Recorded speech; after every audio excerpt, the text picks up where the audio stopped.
What we're going to do now is we are going to take a few minutes and hear from each of the breakout rooms.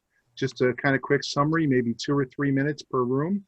Why don't we start with one of the addictions counseling rooms? Wilvina, why don't you start us off? Okay. Hi, everybody. We had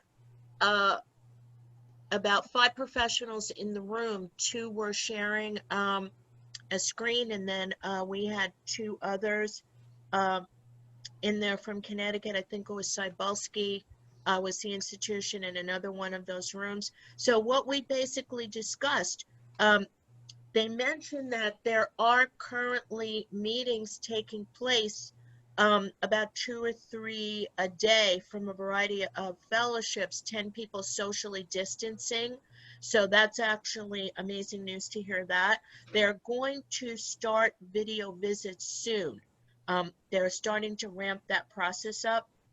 They say that they could certainly use more literature, more step working guides, more paper literature, and that they would be open to accepting donations of iPads that could be reconfigured and to have that program set up with the warden. So that's what came out of our group. Thank you very much, Wilvina. Do we have somebody who can summarize for the other addictions counseling? So one of the challenges is here in Ohio, nothing can be done by Zoom. That was the kibosh was put on that because of servers in China being part of the Zoom platform. And so we would have to use another platform such as MS Teams or Skype for Business. Also that units are quarantined and often can't have groups yet, or only small groups, like less than 10 because of COVID. And some of the prisons can only do one-on-one and can't have any groups at all. We talked about the possibility of arranging something perhaps one-on-one or small groups for people who are soon to be discharged so that they can get connected to the local NA community wherever the prison is. And also with, along with literature, recordings of NA speakers that could be either preloaded onto tablets that are given out to inmates or aired within the system. That there will be, even prior to COVID, many of our prisons are in rural areas, and so the NA volunteer base is fairly low, compounded by a problem with some of the clearance requirements for being able to get into a prison to speak. And so one of our participants mentioned that there would be things that we would try to hold on to from pre-COVID, but that this move towards virtual, that there are many aspects of it that may be beneficial going forward, even if a vaccine or other COVID is developed or the COVID problems go away. Also the possibility of tapping into existing HNI/PR hybrid presentation meetings that might be going on by MS Teams or on Skype by Business. So that may not be the local community, but it would be at least connection with the NA message. For NA's part, to be sure that we are aware of the regulations of the prison, such as dress codes, because apparently that was an issue in some of the institutions with NA volunteers going in not appropriately dressed, which went against the PREA regulations. Great. Thank you very much, Paul. Let's see. Do we have somebody who is summarizing for the probation parole breakout? Yes. We had an open discussion. We had 3 participants from the probation and parole correctional field participating. Some of the concerns that were raised and where our discussions seemed to focus was, first of all, on the image of Narcotics Anonymous as a response from some clients or family members in recovery, that there was less clean time versus sobriety and other fellowships, and that we had a much younger membership, so that we weren't as mature as a fellowship. The other issue that came up and we discussed quite a bit was legal marijuana becoming a problem with the recovery process and medically assisted treatment becoming an issue. And with some of the clients, they was just a resistance to 12-step recovery. But that was most of the discussion, some issues with language, but most of the discussion focused on just the image of Narcotics Anonymous and dealing with the issues that are currently developing with replacement drugs and marijuana itself. Great, thank you very much, Mickey. And last but not least, do we have somebody to summarize for the technology breakout?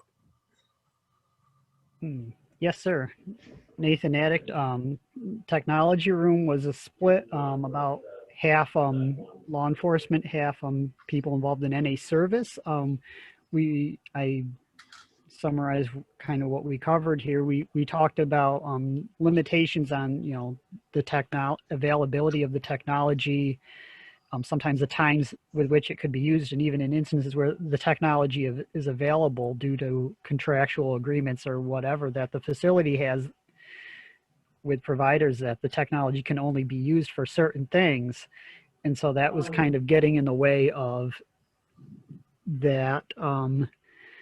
We also talked about a little bit about NA versus AA, and we're not going to get into all of that, but you know, that was a productive conversation. We also talked about problems with getting into facilities from the NA side, and you know, some facilities are just so overwhelmed, like with funding cuts and you know, additional things that they have to do in light of the pandemic, that they're just saying no.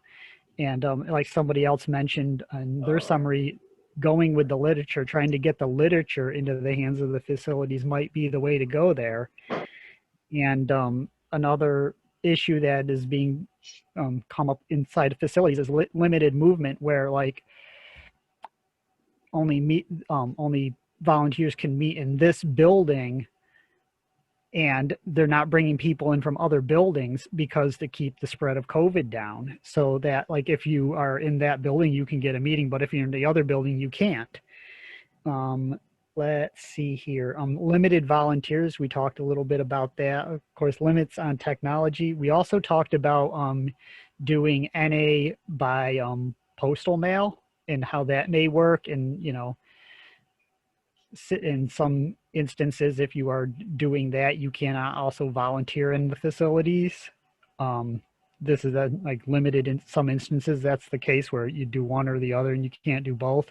We also touched on HIPAA, and you know, basically like that HIPAA is not NA's problem. It's more of a facility problem. The facility needs to figure out what they need to do to comply with HIPAA, and you know, we're here to just meet them halfway if possible. And that's pretty much it. Thank you, Nathan. So I think that was that's a pretty good recap of everything that went on. We're just about out of time anyway, so that's really good. I mean, as far as the timing of everything goes. And so I just want to thank everyone once again for attending. I will remind everybody that we are doing one of these one more time next Friday. So if any of your colleagues did not get an opportunity, or you know, like we tried to make it last week or tried to make it this week and couldn't, please tell them that we have one more opportunity next Friday. And this is, you know, this is just a starting point. It's not an ending point. You know, hopefully these discussions will help to begin the road to having Narcotics Anonymous back in the facilities. You know, those that had in-person panel discussions before, we can get back in there, or some new, you know, way of helping to carry the message to the addicts that are behind the walls and on probation or parole. So let's see, if you do need to get in touch with any of us, most of you have Wilvina's email address, but it's been on emails and circulated around in letters. You can also, you know, those of you that are in Ohio or New Jersey, New York, Massachusetts, you know, reach out to your local Narcotics Anonymous.